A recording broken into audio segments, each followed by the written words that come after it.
តាមគេថាដល់រឿងបុប្ផាបានឃើញផ្ទាល់ភ្នែកការីក្នុងចិត្តកាត់មានណែកមានក្លិនចំឡាយតើកាត់ណែកដើមដងឯណាតាមពិតបុប្ផាជាឈ្មោះស្រស់ស្រីធ្វើឲ្យកវីញាប់ញ័រចិនដាកវីអាភពជាប់ចិត្តប្រាថ្នាហ៊ានយកសង្ខារផ្ដាច់ឲ្យមរណា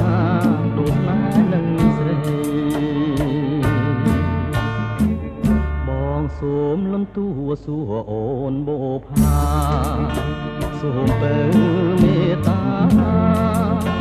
សំដងប្រណីសូមអូនអាណិតដល់ចិត្តកវីជុំរូបបងខ្សែបងនៅតែស្មើ